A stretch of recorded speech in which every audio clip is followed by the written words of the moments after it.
am going to talk about why this is the worst recession of our lifetimes and the policymakers can't stop it. First is that the velocity of people is impaired, and that's because of fear.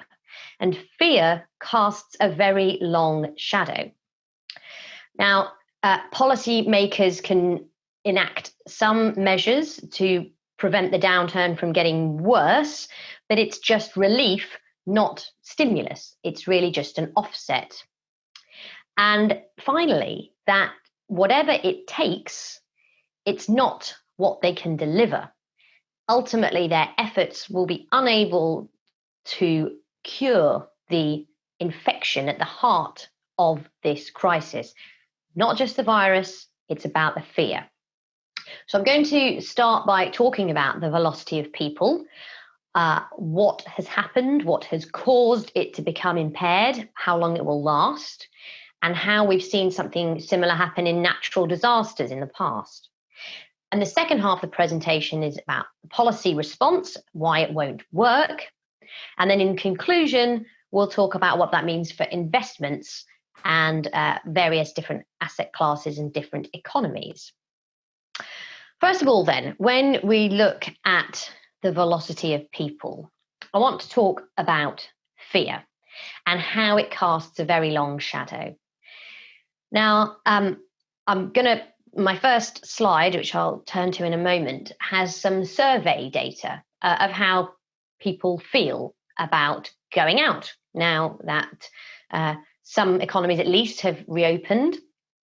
And I would just caution with a lot of this, I think we all tend to extrapolate from our own opinion, but who knows? I don't know how you feel if you've been to the pub every single day of the week, or perhaps you've still not really ventured much outside of your house. We need to look obviously at it in aggregate to see what's going to happen to the economy. And my first slide, we're going to look at the UK and the US. So on the left, this is a question given by the ONS in Britain about confidence in what they call social consumption, going to eat indoors at a restaurant or going to a cinema. And this table actually comes from the Bank of England's August Monetary Policy Report.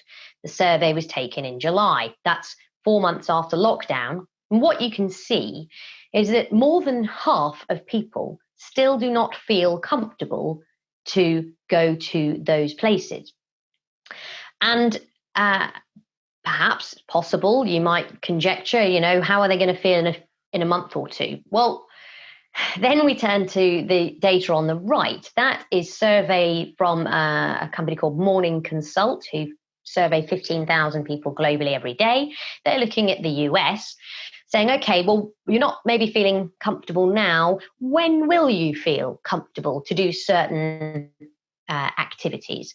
And as you can see, through all of these different things, from going out to eat, going to a museum, traveling abroad, 1/3 to a half of people think they won't feel comfortable for more than 6 months.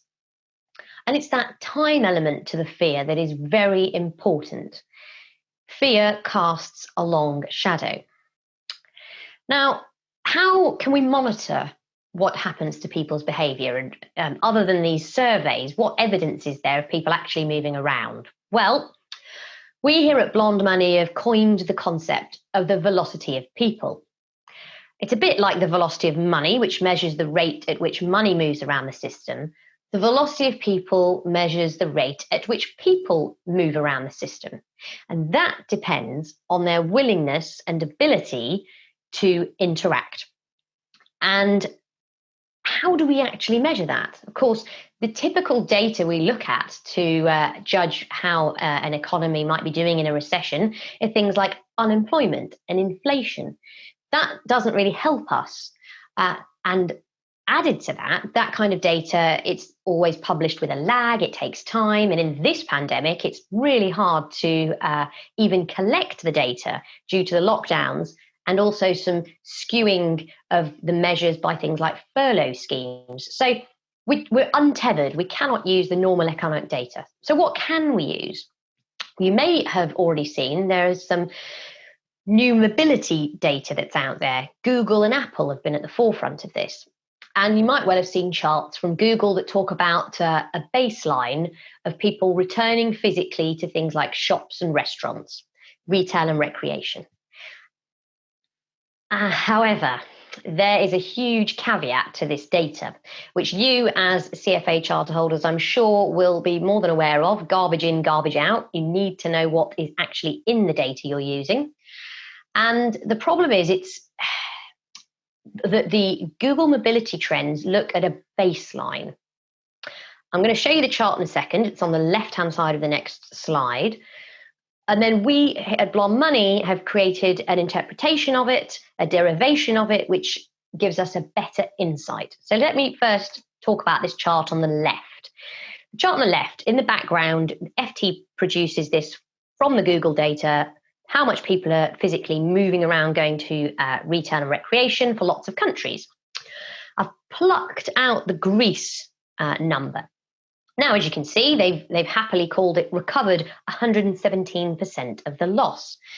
But two really important issues with this data. Number one, the baseline is the first 5 weeks of the year. So although, yes, there's a recovery at the end of July there of plus 13, that just means it's got back to where we were at the beginning of the year. Now, in Greece, would you expect there to be more or less moving around in July? Most likely, you'd expect there to be more. But we can't look at that because we haven't got the data. Google haven't got data going back to the last July or the one before that. So initially, this is a problem because of the baseline being hard for a country to compare with itself. Even worse, you can't compare country to country. And Google actually acknowledged this in their data because, of course, the movement to shops in sunny Singapore in January will be very different to snowy Sweden. So that also makes these baseline comparisons quite difficult. So what we've done here at Blonde Money is we have gone into the derivative of these charts and we have looked not at the levels, but at the rate of change. So what's the speed of this recovery? How long lasting is it? How high or low was it? And on the right-hand side, we have created these gradient graphs of the rate of change of the move back to retail and recreation.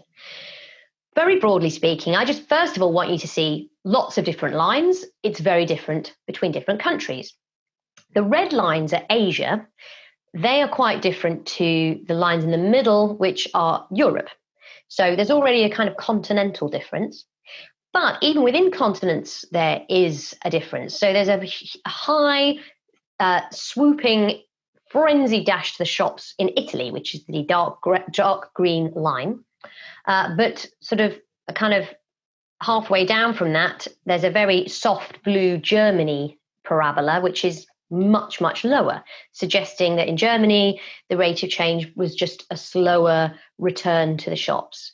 Now, we don't yet fully know which economy will perform better from this, but it would appear that if you could sustain a longer, more consistent return of pace, that might suggest you've got a better shot at recovery than some kind of unleashing of pent-up demand that burns out.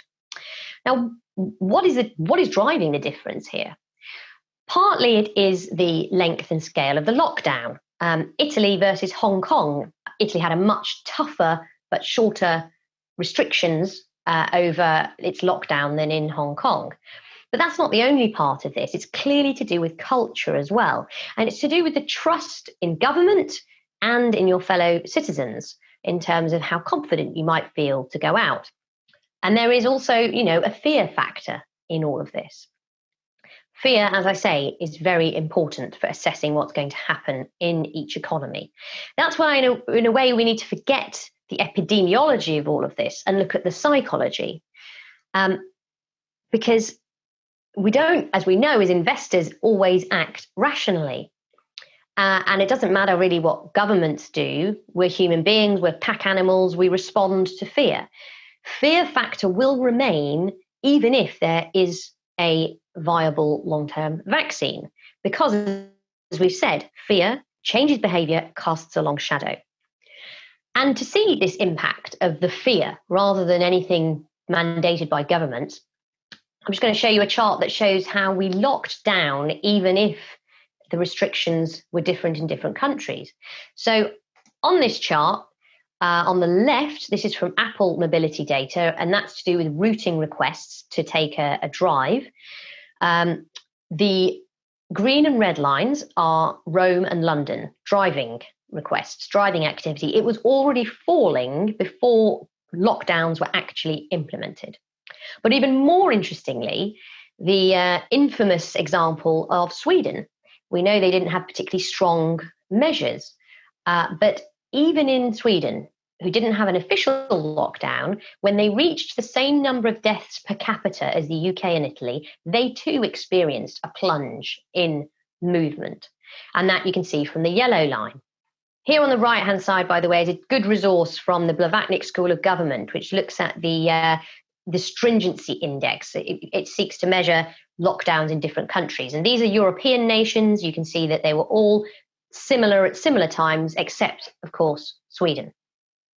So we've locked ourselves down before, and we will do so again, even if governments don't do anything. Fear changes our beliefs. And to see this, to try and get a handle on how and how long this lasts and why, we here at Blonde Money looked at different events of fear that have happened in the past. So various natural disasters, such as the earthquake in New Zealand in 2011 and the tsunami in Japan of the same year. We also looked at terrorist events like 9/11, 7/7, and of course looked back at the 1918 flu pandemic. In a moment, I'm going to show you some of the findings when you look back at these events.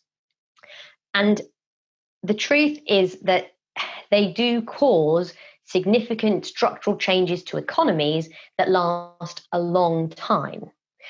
So on this chart, top left, two charts from New Zealand. This is from the RBNZ. On the top left, you can see here the cataclysmic problem for the region of Canterbury after the earthquake. The working age population collapsed compared to the rest of New Zealand. Now, it was an earthquake, of course, and people lost their homes and shops and livelihoods. They moved elsewhere. They just left. But there was a rebuild to do. So actually, the second chart shows you employment went up, but that was only for temporary construction workers. In this disaster we're experiencing right now, there is no rebuild. There's no offsetting positive for the money that's being spent. And if anything, given that more and more of us are working from home, there's potential destruction of capital that will happen as a result of this pandemic. Not only that there's no rebuild, there'll actually be the reverse. And on the top right, let's look at Japan, where after the tsunami. So the regions that were most affected, the first chart here looks at the changes in the population. And this is a terrible, toxic mix for an economy, because what happened in Japan was they actually had an aging population that was also diminishing in size. So that's a horrible mix of you want to have that would be bad for any economy, an older population that's shrinking. And actually on the right-hand side, you can see just how long of an impact this has. This is a Bank of Japan report, which shows that 6 years after the tsunami, the industries most affected by that earthquake and tsunami were operating at 20 to 30% lower output than they were before. So you can see these kinds of shocks have a significant, clear impact on what populations choose to do, and they can have long-standing ramifications for the economic output. Now, one potential bright spot, in a strange way, could be a shift in consumption. The bottom left chart is US total vehicle sales. This is from after September the 11th. Purchases of cars shot up in the months afterwards. Americans just didn't want to get on planes. They were very happy to get in the car and drive, as you might imagine. However, it was pretty short-lived. And of course, there's a substitution effect. If you're going to spend all your money on a car, you won't be spending it on other things. You're seeing a little bit now already in terms of lower spend still on restaurants, but people maybe do want to buy a car because they don't want to take the tube. On the right-hand side is online shopping. Now, that again, is constantly talked about as a potential beneficiary, and it clearly has picked up. But what's very interesting here is already there's a cultural difference. So the proportion of e-commerce for grocery shopping, this is compiled by Bain & Co., it's gone up from about 7% in the UK to 12% now. But in Germany and Italy, we're talking about going up from 2 to 4%, still very low levels. That, by the way, is part of the reason for why some of those countries saw a quicker return to physical shops. It just isn't embedded in their culture to shop online. Now, that is maybe a potential, again, an upside shift, but it could just be another substitution effect that will take some time to implement. So what I want you to take away from this is that there's the fear that is out there casts a very long shadow. It impairs the velocity of people, and that has a long-standing impact on economic output and the way we live our lives. Now, you may well say to me, but what about the policymakers? Look what they've been doing. Haven't they done a great job? They've done so much. Absolutely, they've done a huge amount. That is certainly true. You only have to look at the rise in debt levels, hitting 2 trillion here in the UK. And of course, balance sheets of central banks. And you even have some emerging market central banks now doing quantitative easing. This is huge, absolutely no doubt. But Dallas Fed President Robert Kaplan said in March, this is just a relief, it's not stimulus. You saw Governor Lael Brainard yesterday give a speech where she said, we're going to have to move from stabilizing measures to stimulus measures. You know, even with everything that they've done, it's not really enough to actually constitute a stimulus to the economy. Because what they're trying to do is prevent this from getting worse. In March and April, we had a health crisis, an economic crisis. The last thing anyone needed was a financial market crisis to add to that. That would have just made things a lot worse. Then we would have been in depression territory. Now, this offsetting stimulus that's actually just relief that neutralizes things, you can see here in two charts. On the left is disposable personal income in the US and versus GDP. In a recession, normally both fall. That makes sense. That's what recessions are about. This one, the strange quirk so far is actually disposable personal income has gone up as GDP fell. That's, of course, thanks to the huge fiscal stimulus measures by the government. Shouldn't call them stimulus, sorry, fiscal relief measures, which included cash handouts to people, extra unemployment benefit, etc. But you can see already that the blue line is turning lower, and those benefits are now running out. I'm sure you know that Congress and the president are arguing every day about is it 1 trillion or 3 trillion or 2 that they're going to spend, but they're not spending it. And as time goes by, people will react. And if they don't have the cash in their accounts, they will withdraw their spending. Now, part of the reason for the delay is, of course, this election's coming up and everybody wants to say they were the ones that saved the US consumer. So this argument is going to be dragged out till the last minute until everybody can say, I solved this, I forced them to concede, I helped the American consumer. But a stimulus of a new package is coming, and there will be more. But it cannot offset the measures that have been set in motion that are reducing the productive capacity of the economy. Because let's not forget that recessions can happen by either a shock to demand, where that collapses, or a shock to supply. This time we have both at the same time, and they interact with one another. So it's all very well if you think Chinese factories are back online producing stuff, but in the West, where in America only half of the jobs lost in April have been recovered, they don't want to buy them. They don't have the money to buy them. So the factories have too much production. In the end, they have to cut staff. Then demand falls further, then supply falls further, and so on. And that is when you get a huge economic loss. And the dominoes of that are already in train. This kind of action from governments just tries to slow it down. On the right-hand side, We have the other element to the huge intervention, and that is the financial markets have responded very significantly.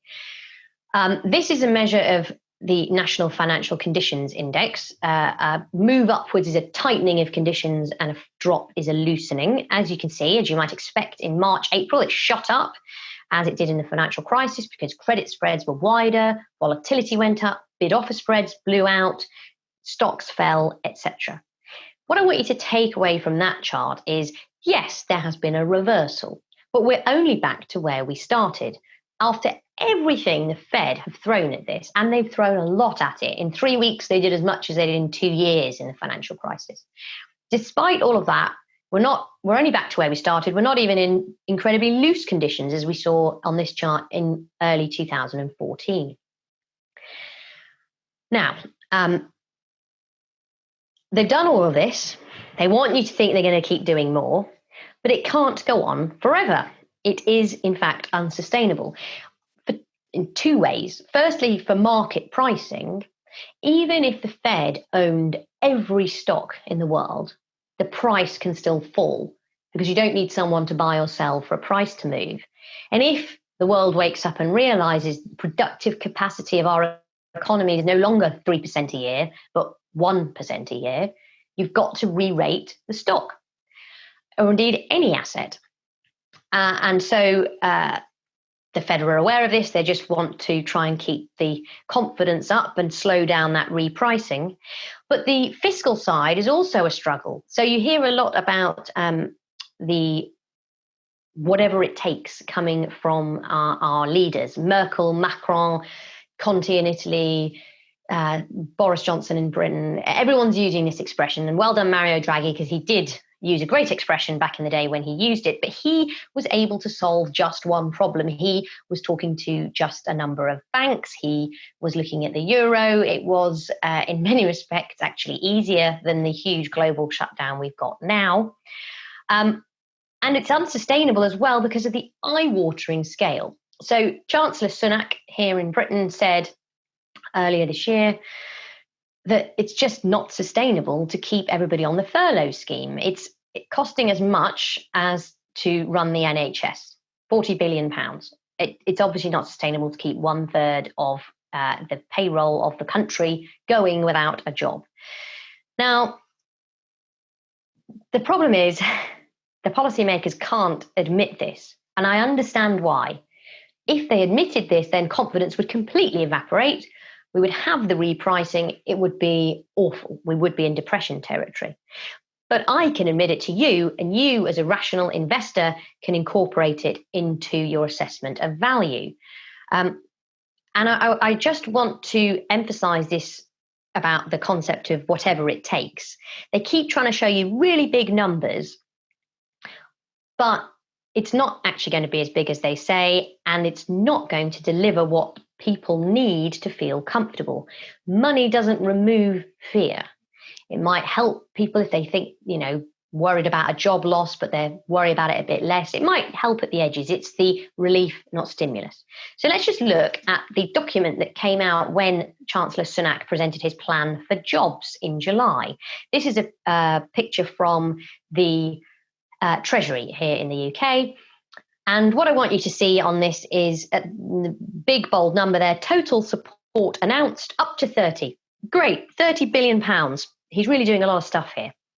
But if you look at it a bit more closely, where is most of that coming from? Well, it's coming from the job retention bonus. This was the policy announced in July, where the Chancellor said if you keep if you keep a furloughed employee on until 31st of January next year, you, the employer, will get £1,000. Now, if every single furloughed job actually still was on the payroll at the end of January, that would cost the government £9.4 billion. And that's why it says up to. That's the actual maximum. That's if you think that every single furlough job will still exist and will still be paid for by the end of January.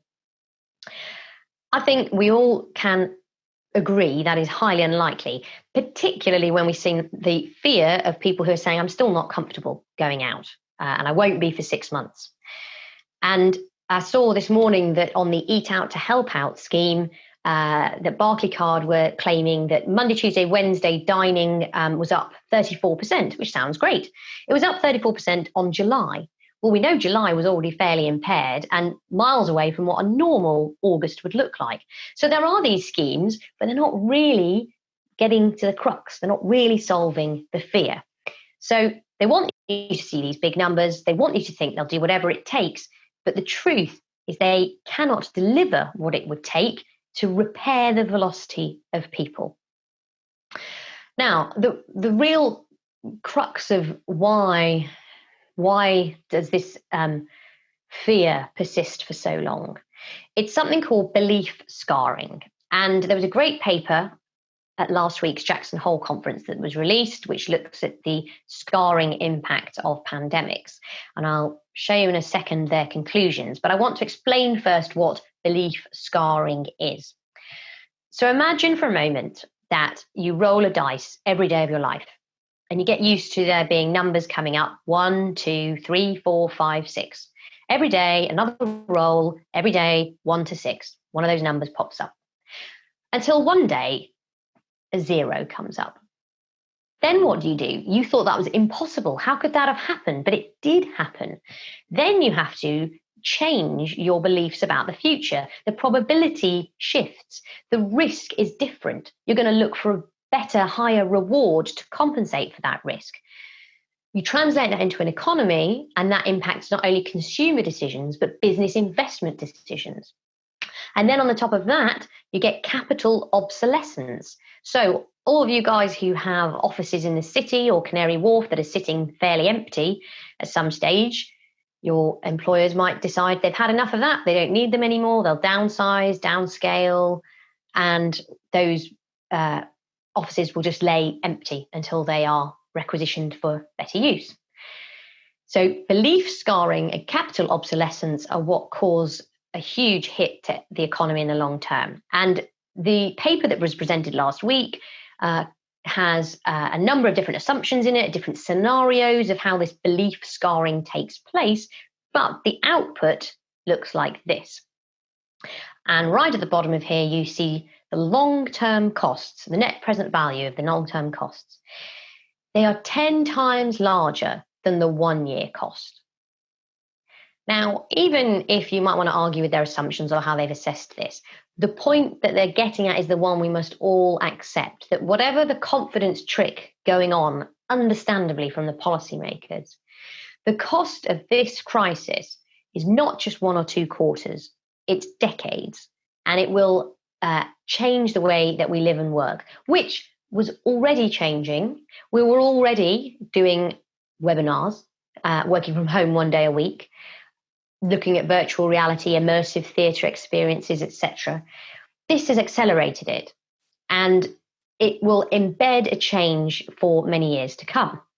So, in conclusion, what should we be investing in? Where is the opportunity and where are the threats? I am just going to pause there for a second and tell you what I would consider that you should look at when you're looking at your investments. There are 4 impacts to all of this. Firstly, a new framework needs to be the velocity of people. Think about where it is impaired. Now, to give you an example of that, consider the FANG stocks, which are obviously doing incredibly well. Everybody loves them. Oh, they're tech. Tech's great. Everyone's virtual. That'll be lovely. No. Where do people need to physically interact to deliver a product? So when you look at Netflix, they've got a problem. They need content. Content requires actors, requires production teams, people physically to interact with one another. That's much harder now in social distancing. It takes much longer. It's going to be more expensive and inefficient. That is going to be difficult for Netflix. For Amazon, as much as people love to think, oh, online shopping's all online, no, it still requires people to physically move products along the supply chain and then physically need someone to deliver them to your door, at least until Jeff Bezos gets his drones out there.